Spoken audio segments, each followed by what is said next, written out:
What is up, ladies and gentle nerds? It's your boy Graham, also known as HamHawks42 on the internet, and today we are looking at another random magic card like we do here at the Overthinking MTG podcast. All right, and today is actually number 96. I do want to thank everybody who came this weekend to my stream. Actually, on Saturday it was a momentous event. I participated in the international qualifier for the Red Bull Untapped tournament, and it was open to everybody, no entry fee, and so as a result, 4,000 people signed up. 2,000 people actually showed, and I was there for all 8 rounds, which I had originally thought was going to take 2, maybe 3 hours.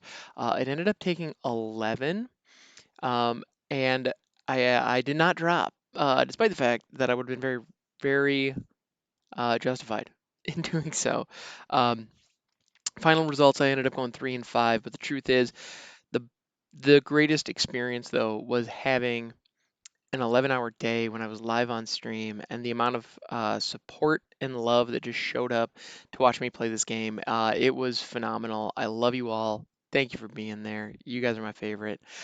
Also, I'm trying something a little bit different where in my intro I'm being a little more personal and telling you some more stories. So just thank you so much to everybody who came out. Twitch.tv/Hambox42 if you want to come out for the next one, because yeah, that's definitely going to happen again. Also, Wizards of the Coast reached out to me recently and gave me a nice little gift. My next big streaming event is going to be on June 8th, which is actually one day after my birthday.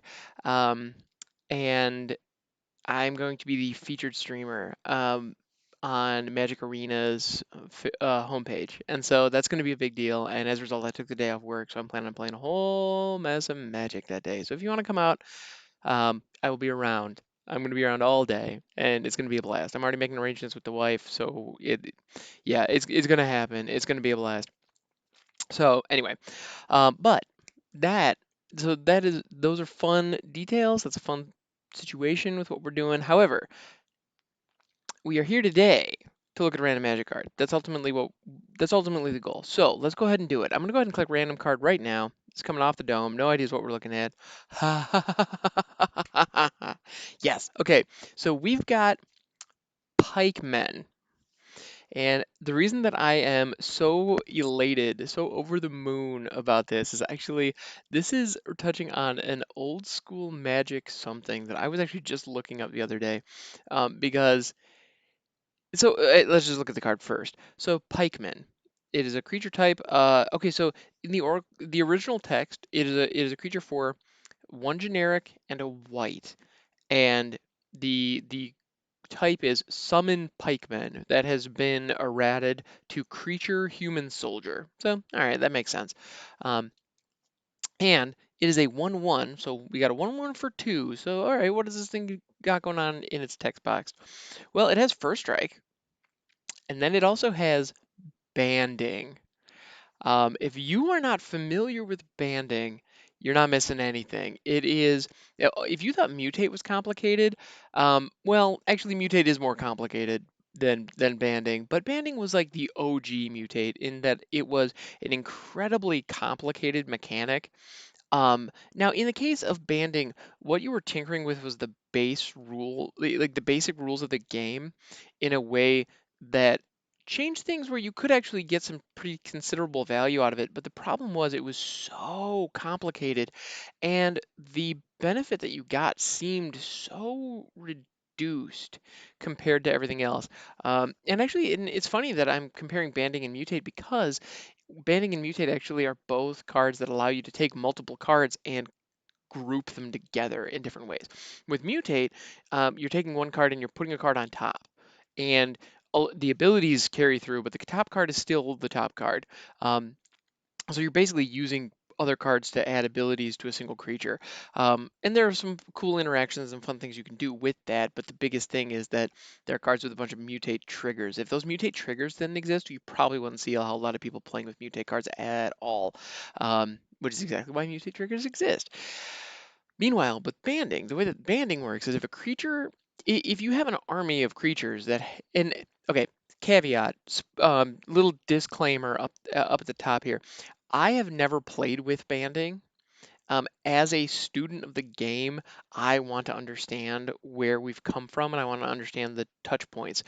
So as a result, I have looked up banding. I've tried to wrap my head around banding. Um, Someday I would love to play a game with banding. Actually, I think it would be fun maybe to whip up like a banding commander deck or something. I don't know.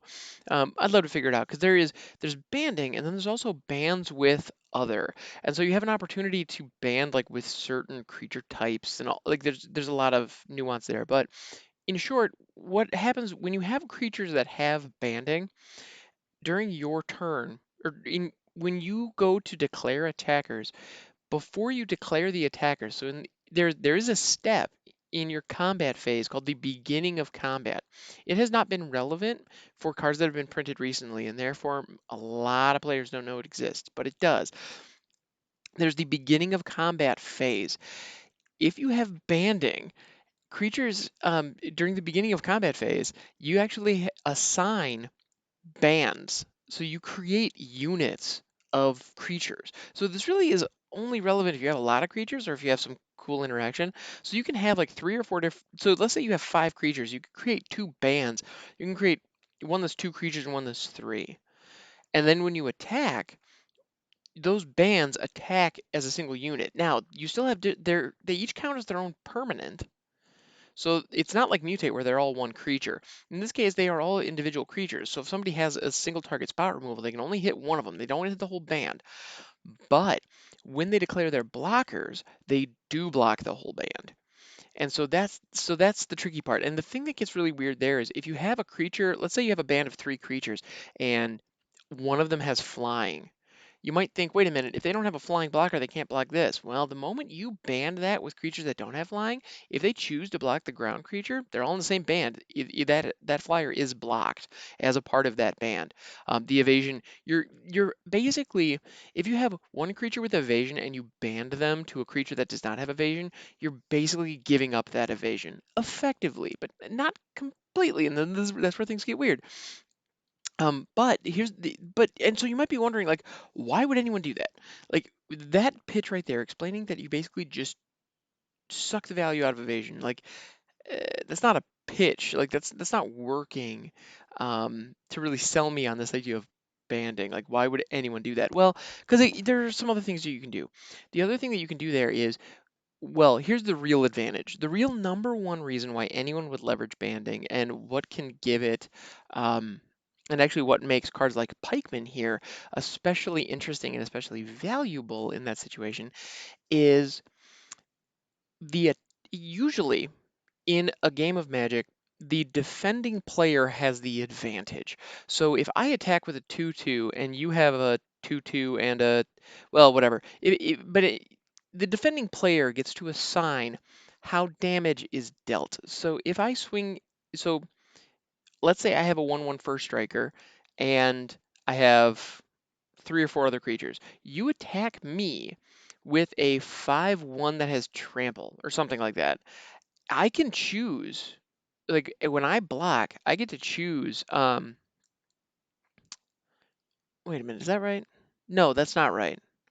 No, the attacker gets to choose that damage. Anyway, I'm not explaining this very well, but usually the defender gets an advantage in combat. They get to assign how their blockers hit the attackers. But when you're banding and you're attacking, that's not the case. And so if you gang block a band, well, regardless, the advantage goes to the attacker. So if I'm swinging with three creatures and you block with one, I get to pick how your damage is assigned across my three creatures. Because that's the thing. Usually, if two creatures hit, they hit each other, that's it. The moment you add a second creature to the mix on either side, usually you can only do that on the blocking side. So usually, an attacker comes in, two or three blockers come in, and all of them are hitting that one creature. Well, now all of a sudden, if I have a band of creatures, if I'm swinging in with three creatures and you choose to block with three creatures, as the attacker, I get to choose how my attackers are assigned against your blockers. And that can produce a lot of really powerful um, blowouts in combat, especially when you have things in the band that have first strike. Because pikemen here, basically what that would allow you to do is if you have a number of creatures with banding and your opponent tries to gang block or they try to gang block. Let's say I'm swinging in with pikemen banded alongside of 5/5. Like, and I really want that 5/5 to come through. And you have access to a 5/1, let's say, or a 4/1 and a couple other things. But anyway, you have a one toughness creature that if you gang block that 5/5 can kill it. But if one of those if one of those creatures is like a 2/1, 3/1, 5/1, whatever, I can choose that the pikeman will hit that first. And as a result, take out all the power that that would be delivering in the first strike damage phase. Therefore, they're not going to be able to hit my 5/5. Well, that's something that's flexibility. Like this pikeman can guard my other attackers effectively if they're banded together. So it's kind of a weird situation and it results in a lot of like headache combat math if you're trying to do it, which is ultimately why they went away from banding. Um, but it's an interesting concept. It's an idea that allows your creatures to attack as one, kind of. Yeah, it's an interesting effect. It's an interesting possibility, and if you are someone like me who is a colossal nerd about the way the rules set up and really want to understand all of it and want to find weird, interesting ways that the cards can interact with one another, banding presents some interesting possibilities. But it's not the kind of headaches that it brings, the frustration that comes along with trying to line it up and figure it out. I don't know that. Yeah, I don't know that it's really worth it. So the fact that they've moved away from banding, I'm kind of okay with. Yeah, I'm not sad to see that go away, uh, or I'm not sad that they did away with it. I never was here to see it in the first place. But yeah, if you ever hear anyone joke around about banding being really confusing, awkward, and unnecessary, that's why. And that was it, keep in mind. This has been a ham-fisted attempt at someone who's never actually played with the freaking cards to explain to you what banding is. I have no doubt there are magic scholars and historians, potentially the magic historian, who has played with these cards and who can describe it better than I did, or maybe understand some fringe interactions that these cards allow that I'm not aware of. Because banding does have a lot of complex rules. There are a lot of fringe situations. There are a lot of scenarios that you need to account for, much like we're seeing with mutate. So yeah, that's interesting. But okay, so we're dealing with a 1/1 for 2 here with banding. Um, and also, if I'm not mistaken, the band only exists when they're attacking. I could be wrong. Actually, no, I think you can block with banding too. Yeah, it gets weird. It gets real weird, you guys. Anyway, um, so let's go on to the flavor text here. So, as the cavalry bore down, we faced them with swords drawn and pikes hidden in the grass at our feet. Don't lift your pikes till I give the word, I said. Mavine O'Danay, Memoirs of a Soldier. Oh, that's really cool. This was originally printed in the dark, which is during a time when they were willing to put real world quotes and real world text on flavor text. And I don't know if that's what we're looking at here, but I think it might be. And that's pretty cool. And if not, this scene that they're describing, if anyone's seen the movie Braveheart, which is one of my favorites, if I'm honest, there's a moment when they take on a cavalry charge with with pikes, and it's rather effective. It is it's skill that works, and so that idea of the pikemen being the defensive force, that makes sense. You keep your enemy at arm's distance and don't let them get close to you. That is a good way of guarding something. So that's interesting.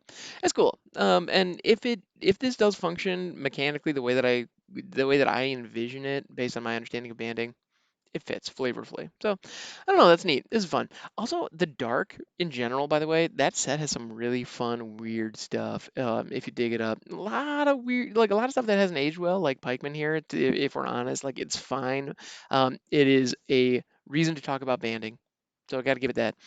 But there's a lot of other stuff, other fun stuff from that set actually. The one that comes to mind is Dance of Many. It's one I have a couple of copies of. I grabbed out of a bulk been at a local game store many years ago. That card is super fun. I highly recommend you check it out.